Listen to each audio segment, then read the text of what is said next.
Hemos invitado al especialista en temas criminales, criminólogo y ex viceministro del Interior, Nicolás Ceballos, para comprender los alcances de la decisión tomada por la Comisión de Energía y Minas del Congreso de la República respecto de prolongar la vigencia del REINFO, Registro Integral de la Formalización de la Minería, por 2 años más, es decir, hasta fines del año 27. Señor Ceballos, buenas noches, gracias por estar acá. ¿Cuál es la consecuencia práctica en el terreno de esta decisión tomada por la Comisión, que tiene naturalmente que ser votada todavía por el Pleno del Congreso? Bueno, creo que es el conocimiento público que el REINFO no cumplió su objetivo. El objetivo de poder conseguir que miles de mineros informales puedan acceder a la formalización y cumplir con toda la reglamentación. Extender un marco como ese es absolutamente innecesario, impropio. Y el asunto de que se extienda de forma continua quita pues efectividad absoluta a la posibilidad de que eso se regule eventualmente. Entonces, sabiendo que eso se va a prorrogar y prorrogar continuamente, el incentivo para poder cumplir con la formalidad es absolutamente nulo, ¿no? Eso fundamentalmente preserva un espacio de oportunidad muy grande para la minería ilegal. Acá hay que diferenciar el minero ilegal del minero informal. Eso es muy importante también. La principal y primera víctima de la minería ilegal son los informales, porque terminan siendo instrumentalizados por los ilegales para poder cumplir sus objetivos. Terminan siendo también sometidos, también terminan siendo vulnerados por ellos. Entonces, que se extienda ese tipo de prácticas que sabemos que técnicamente no funcionan, también los expone directamente a ellos a la vulnerabilidad de la minería ilegal, ¿no?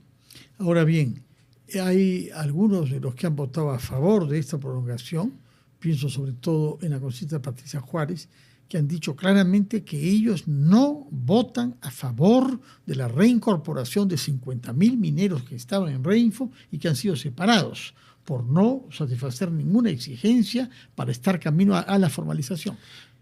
Ojalá que en el Pleno ese tipo de posiciones se mantenga, ¿no? Eso es importante. Una de las cosas uno de los logros más importantes justamente en lo que ha ocurrido con el REINFO de 2 años ha sido la exclusión de esos 50.000 informales que no habían cumplido con ningún procedimiento. 50.000 de todas las regiones del Perú. Sí, efectivamente. De todas las regiones. Y que hacen minería de oro. Entre otros minerales, si no tengo entendido, no solamente de auríferos. De acuerdo. ¿No? Y se les ha marginado de este proceso de formalización eventual. ¿Por qué razón? Básicamente porque no han cumplido con los plazos y los requerimientos correspondientes. Y porque los temas han estado abandonados y no se han avanzado como han correspondido. Y los que quedan por formalizarse son 30 y tantos mil. Sí, aproximadamente, que han tenido por lo menos en un primer corte una intención mínima de poder continuar con el proceso. Pero hablamos de más de la mitad que no han tenido ninguna intención y han esperado este momento de votación nuevamente para volver a hacer presión. Ojalá que cuando este tema pase al Pleno se mantenga esa posición, porque eso sería realmente un retroceso importante. Ahora bien, el otro tema del cual se ha hablado a propósito de esta decisión es el censo minero. Esta mañana entrevistamos aquí en RPP al ex ministro de Energía y Minas, el señor Montero, que ha estado en funciones hasta hace poco más de un mes, quien sostuvo que el censo puede ser un arma contra el Estado de Derecho, que puede ser objeto de una distorsión y de blindaje político del Congreso, de manera que ponga en riesgo nuestras instituciones. ¿Qué quiso decir con eso? ¿Cómo lo interpreta usted? Interpretando un poco sus palabras, el riesgo es que ese censo sea un censo nominal en el cual tú termines registrando uno por uno en una ficha a personas que están trabajando en esas actividades de manera informal. Eso podría ser un problema si se termina constituyendo una especie de registro formal de esa actividad informal, aunque suene contradictorio. Eso puede ser peligroso. ¿Por qué? Porque terminaría teniendo un padrón final que podría decantar con una mala utilización e instrumentalización en un reconocimiento del cual no se puede salir porque se genera una especie de candado. Eso sería un problema.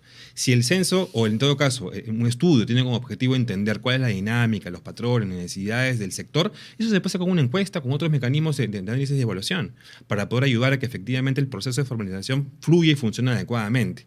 Entonces, no es tan necesario tener un censo de uno por uno para poder comprender qué pasa con el sector y qué cosas se requieren para poder ayudar a que estos mineros informales puedan acceder a la formalización. ¿Estamos seguros de que hay algunos mineros que están en las listas del REINFO que son miembros de partidos políticos? Hace unos días, la periodista Graciela Villasís ha publicado una nota que nos parece muy interesante. ¿En el Comercio? Entiendo que en el Comercio, además en una plataforma que creo que ella gestiona ahora último, que es un dato muy importante como punto de partida para entender lo que esto implica en términos políticos, ¿no? Y aproximadamente, según entiendo, poco más de 1.200 integrantes de partidos políticos. De los 15 primeros tienen registros en el REINFO.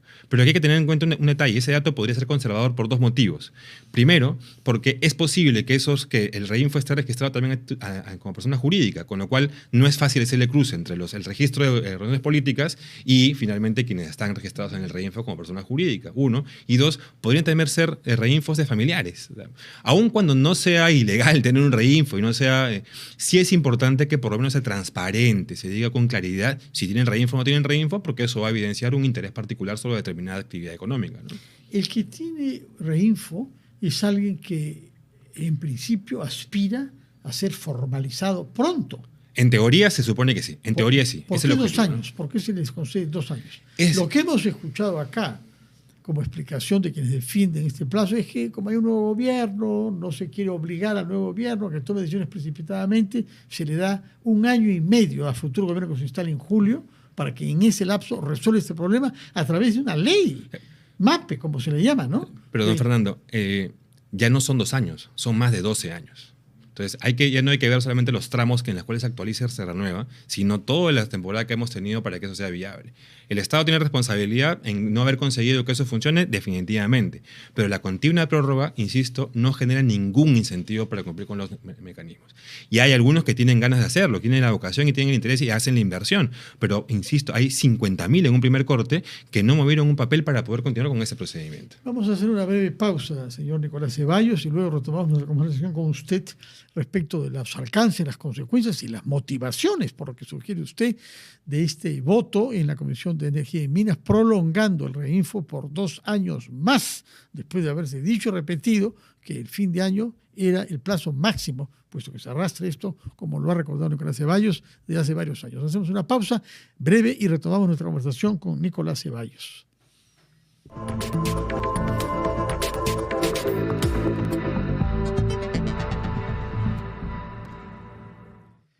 Estamos conversando con el criminólogo Nicolás Ceballos, que nos ha hecho comprender que en periodo electoral y habiendo más de 1.200 militantes de varios partidos que forman parte de la lista de REINFO, era previsible que nadie quisiese hacer respetar lo que se había decidido, que el REINFO llegara a su fin a fin de año y se ha prolongado por 2 años más.